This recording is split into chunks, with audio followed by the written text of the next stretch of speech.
हरे कृष्णा, जय श्रीमन नारायण। आज का टॉपिक बहुत लोगों के लिए बहुत इंटरेस्टिंग होने वाला है। आज वीडियो बनाएंगे हम भगवान से हटकर भूत प्रेतों पे।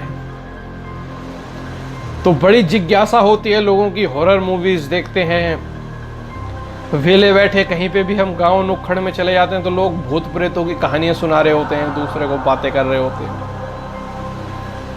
तो आज हम जानने की कोशिश करेंगे कि जो लोग कहते हैं हमें भूत दिखा, प्रेत दिखा, आत्मा दिखी, ये सच में होता है या सिर्फ टाइम काटने के लिए सबसे अच्छी बातें। आज इसी के बारे में हम चर्चा करेंगे। देखिए, मैं जो भी बात कहता हूँ शास्त्रों के आधार पे कहता हूँ, मन गढ़ंत कुछ नहीं बोलता। अपने मन से सोच लिया, भावनाओं में आगे और बोल दिया। मेरा ये तरीका नहीं है। आज मैं आपको बताने वाला हूं कि गीता में भी प्रेतों का, राक्षसों का, ब्रह्म राक्षस और जितनी भी ये नकारात्मक शक्तियां हैं उनका जिक्र है। ये एक अलग योनि है। योनि मतलब जैसे मनुष्य देही, पशु देही, स्थावर जंगम, जितने भी ये प्राणी हैं, ये 84 लाख योनियां हैं, स्पीशीज। अब जैसे कि हमारी जो बॉडी है ये 5 भूतों से मिलके बनी है। जैसे पृथ्वी, जल, अग्नि, वायु और आकाश, इन 5 से हमारा शरीर निर्मित है। इसलिए ये हमारे को दिखता है, ये फिजिकल बॉडी है। लेकिन ये जो भूत प्रेत होते हैं ये वायु तत्व शरीर है। ये वायु तत्व है, इसलिए ये नजर नहीं आता। जैसे कि पृथ्वी से जल सूक्ष्म है, जल से ज्यादा अग्नि सूक्ष्म है, अग्नि से ज्यादा वायु सूक्ष्म है और वायु से सूक्ष्म आकाश है। वायु और आकाश को आप महसूस कर सकते हैं, लेकिन पकड़ना चाहें तो पकड़ नहीं सकते।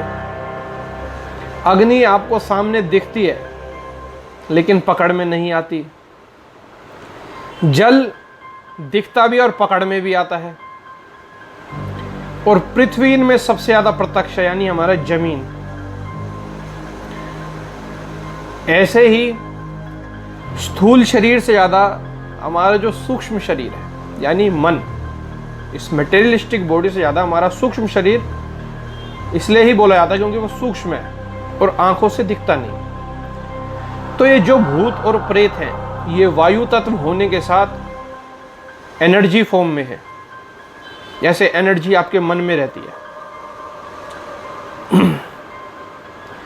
ऐसे ही इन सूक्ष्म जगत के जीवों के पास मन, बुद्धि, अहम है और फिजिकल बॉडी के रूप में इनके पास सिर्फ वायु है। तो कोई इंसान अगर ये कहता हो कि मैंने भूत देख लिया, प्रेत देख लिया, चुड़ैल देख लिया, साला सब बकवास करता है।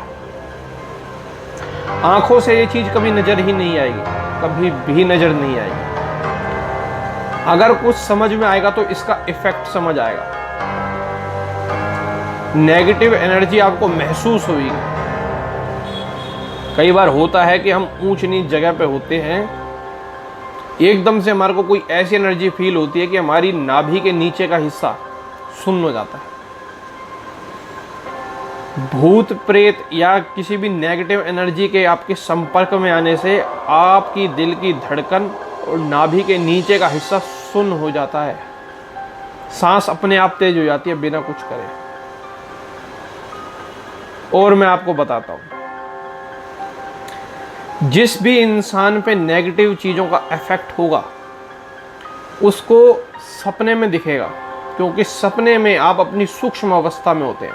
तब आपका भौतिक देह सो चुका होता है और आपका सूक्ष्म शरीर जागृत होता है।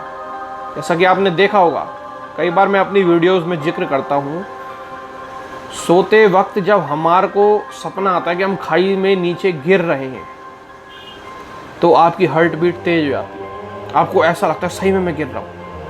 कई बार सपना आता है किसी ने मेरा हाथ काट दिया, तो एकदम से हमारा हाथ हिल जाता है।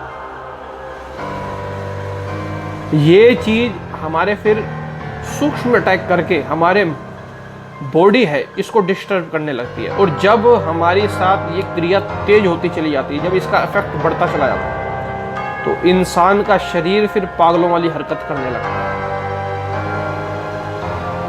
लोग कहते हैं ये मनोरोग चिकित्सक है। हाँ, आप इसको बिल्कुल मन का रोग भी बोल सकते हैं, क्योंकि ये चीज ने आपको अटैक ही मन पे मारना है।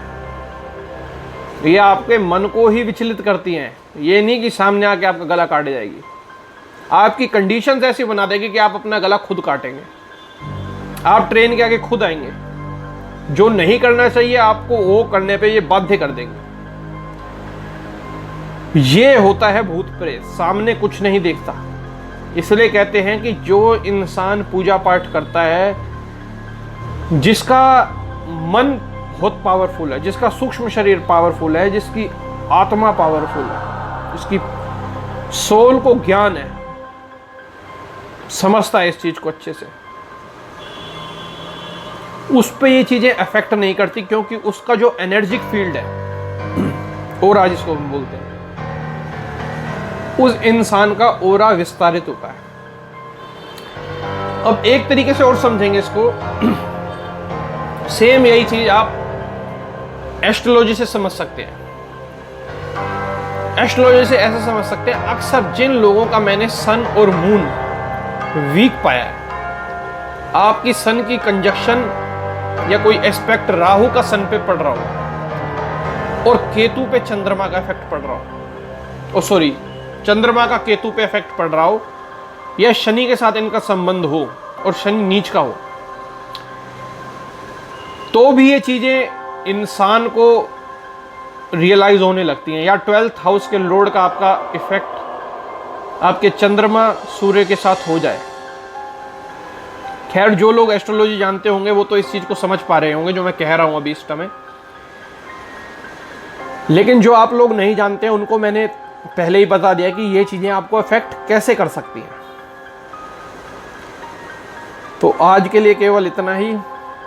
भक्ति करते रहिए, भगवान का नाम लीजिए और अपना रिलेशन भगवान के साथ बनाए रखिए, ताकि ये अनवांटेड रिलेशन आपके साथ कभी ना बने।